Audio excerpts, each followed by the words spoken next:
Բարև ձեզ։ Այսօր մենք խոսելու ենք կրթական խնդիրների մասին, զրուցելու ենք Արարատի մարզի Վանաշեն համայնքի միջնակարգ դպրոցի փոխտնօրեն Սյուզաննա Մանուկյանի հետ։ Շնորհակալ եմ հրավերը ընդունելու համար։ Եվ այսպես ինչ խնդիրներ կան այսօր հանրակրթական հաստատություններում, մասնավորապես դպրոցներում։ Շնորհակալություն հրավերի համար։ Իրականում կրթական համակարգը անընդհատ ենթակա է փոփոխման, բարելավման եւ այդ փոփոխությունը կրողը մենք ենք հենց ուսուցիչները։ Մեր առջև արդեն շուրջ 5 տարի եւ ավել ծառացել են նոր մարտահրավերներ Հայաստանի Հանրապետության կրթական համակարգի փոփոխությամբ պայմանավորված։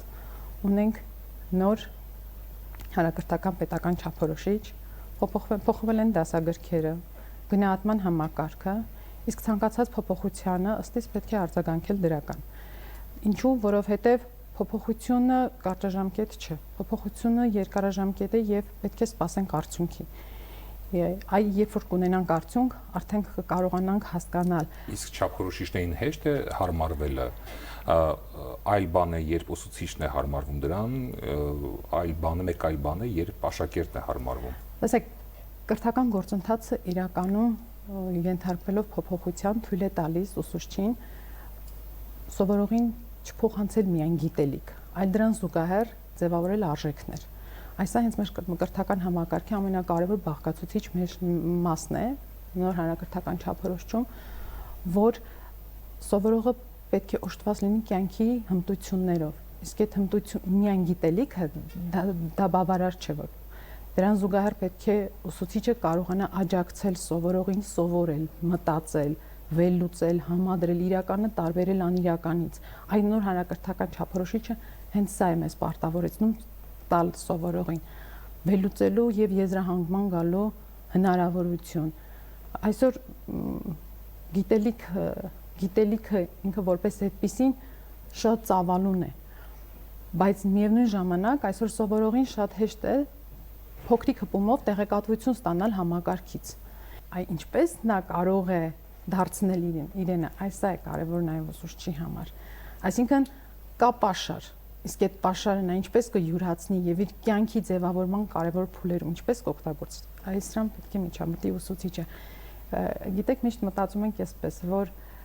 յուրաքանչյուր երեխայի մեջ կա մի լուսավոր կետ, որը որ պետք է օգնի պայծառեցնել հենց ուսուցիչը ինքը, գտնի նրա մեջ այդ ուժը։ Զուգահեռ դրան մենք կարող ենք ասել, որ այսօր հանրակրթական նոր համակարգում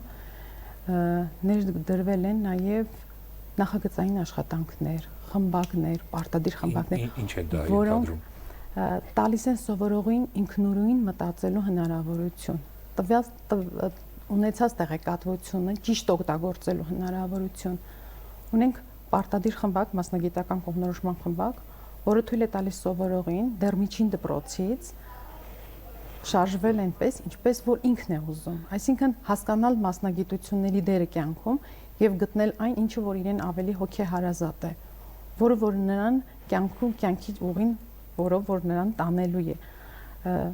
Եթե համեմատեմ նախորդ կրթական համակարգի մեջ, մենք այդ հնարավորությունը չենք ունեցել։ Վերջի շրջանում հաճախ են դժգոհում դասագրքերից։ Դուք մաթեմատիկա եք նաև դասավանդում եւ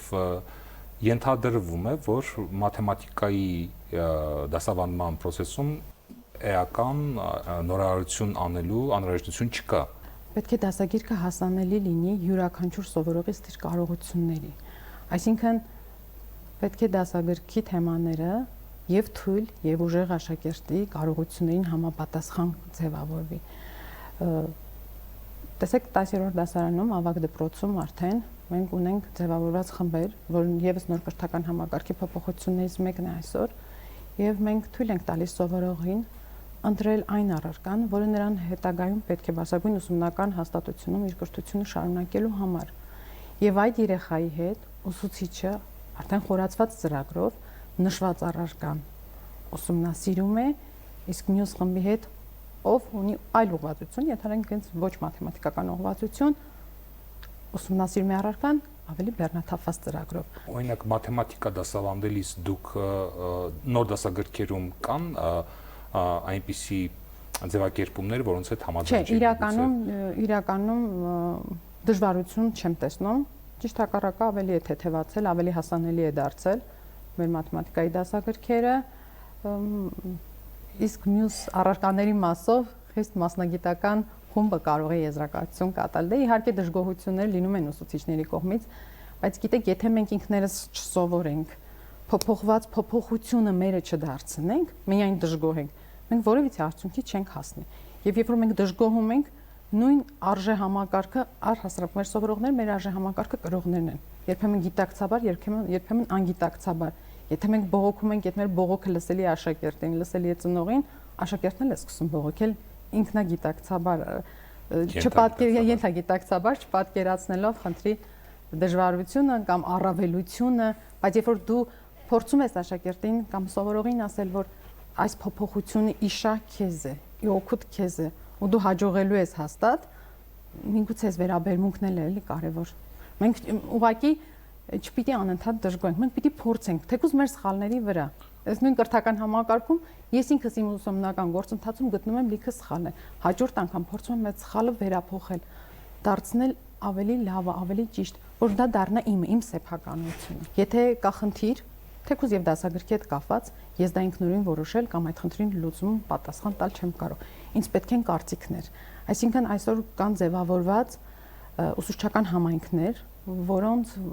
ովքեր կարողանում են յուրաքանչյուր իր տեսանկյունից խնդրի համար որոշակի լուծում առաջադրել։ Քանի դեռ ուսուցչական համայնքը այդ խնդրին կարևորություն չի տվել, չեմ կարծում, որ դա անհրաժեշտ է հասանելի դարձնել աշակերտին։ Այսինքն միգուցե խնդիրը իմ մեջ է, ինձ մյուս ուսուցիչը իր համագործակցությամբ, իր փոխադարձ ընկալմամբ օգնում է ինձ այդ խնդիրը կարգավորել։ Այսօր մենք համակարգում ունենք բազմաթիվ սկսնակ ուսուցիչներ, ովքեր ունեն դրա խնդիրը ու օգնության անհրաժեշտությունը, իսկ փորձառուները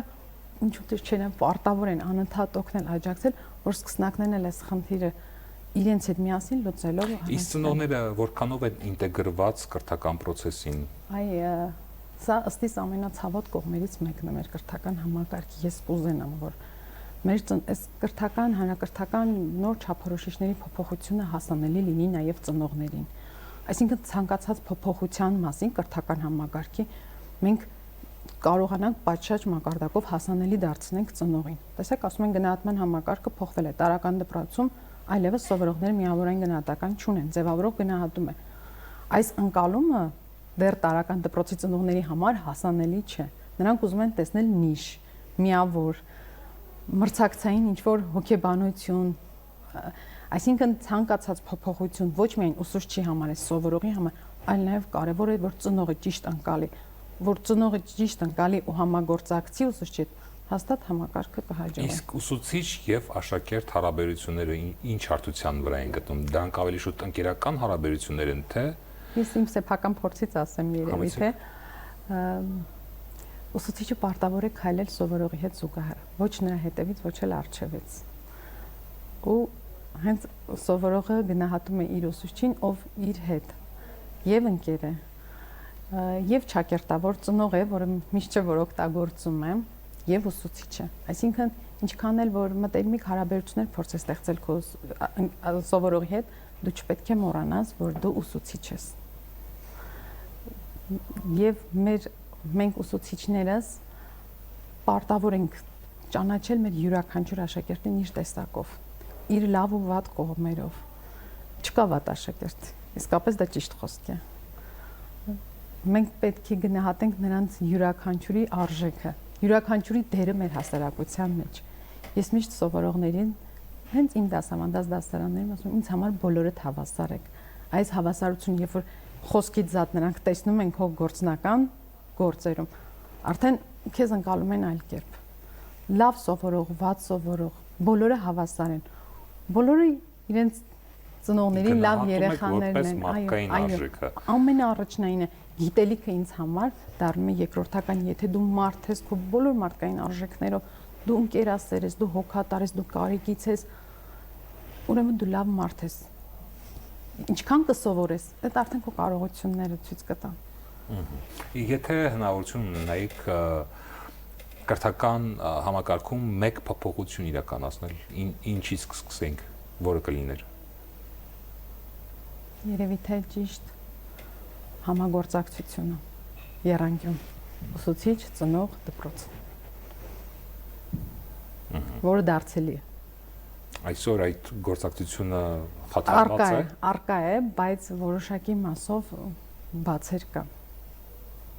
Կուզենամ, որ ուսուցչի աշխատանքը գնահատվի ճիշտ։ Մենք աշխատում ենք 24/7 ռեժիմով։ Ամենայն անկեղծությամբ։ Եթե ունենք որոշակի նախատեսած միջոցառում, օրինակելի դաս, մենք մտածում ենք 24 ժամ մտածում ենք միջև տվյալ աշխատանքի իրականացման պահը։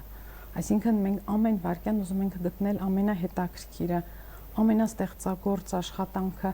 որ մեր դասը լինի գեղեցիկ, մոտիվացնող, սովորողի կողմից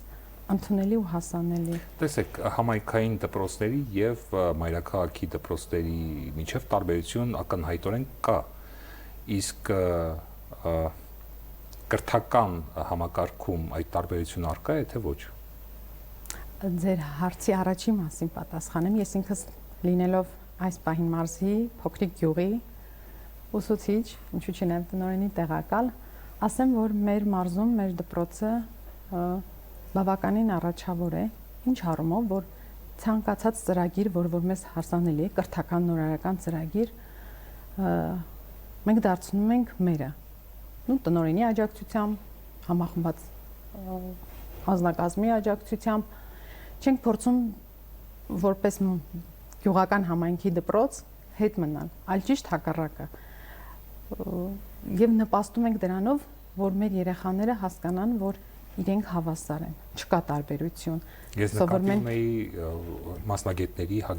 դպրոցների հագեցվածության առումով մասնագետների միգուցե պակաս կա թափուր տեղեր կամ միգուցե մայրաքաղաքում խնդիրը քիչ թե շատ հնարավոր է արագ կարգավորել, իսկ մարզերում որպես կանոն մասնագետի կարիք ամեն դեպքում կա։ Դժվար է գտնել մասնագետի։ Այս պահին մեր դպրոցը վերակառուցվում է։ Մենք Կողքի համայնքի փոքրիկ մասնաշենքում ենք տեղակայված 2026 թվականին կունենանք նոր չափորոշների համապատասխան, այո, շատ գեղեցիկ, կահավորված մեծ դպրոց։ Այ հենց առաջի մարտահրավերն էր, որ մենք չունեինք տարածք, տեղավորվեցինք մի փոքրիկ մասնաշենքում, բայց դա մեզ չխաթարեց մեր ուսումնական գործընթացը։ Մենք նորից համախմբվեցինք, մեր գործընթացը իրականացրեցինք, լինելով լավատես, որ ունենալու ենք հաջորդիվ լավը։ Իսկ ձեր հաջորդ հարցին պատասխանեմ, այո, ուսուցիչների խնդիր կա։ Մենք այս պահին նաև մեր դպրոցը, Վանաշենի միջնակարգ դպրոցը, Իսկուլ Արմենիա ծրագրի շրջանակում համարվում է հեռավար դպրոց, ով կարողանում է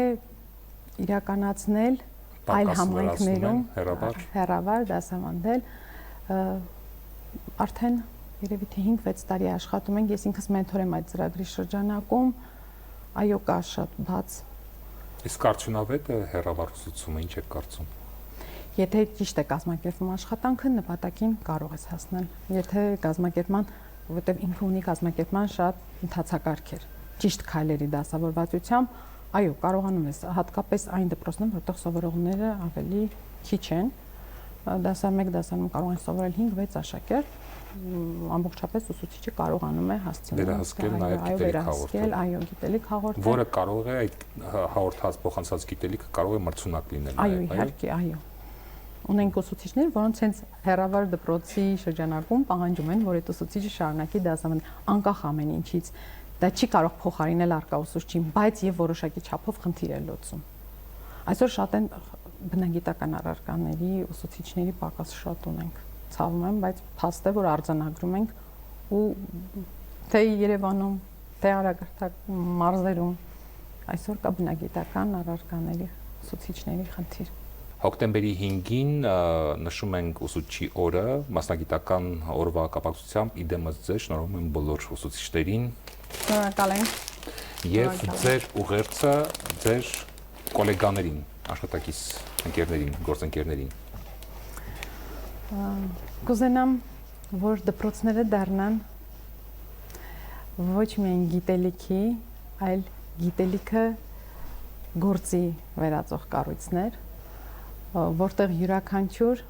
սովորող կդառնա վաղվա առաջնորդ։ Եվ բոլորս միաբերան ասենք, որ կրթությունը միայն անցյալը փոխանցելու գործընթաց չէ, այլ ապագա ստեղծելու։ Շնորհակալություն մեր հարցերին պատասխանելու համար։ Ես հիշեցնեմ, խոսում էինք կրթական խնդիրների մասին Արարատի մարզի Վանաշեն համայնքի միջնակարգ դպրոցի փոխտնօրեն Սյուզաննա Մանուկյանի հետ։ Ցտեսություն։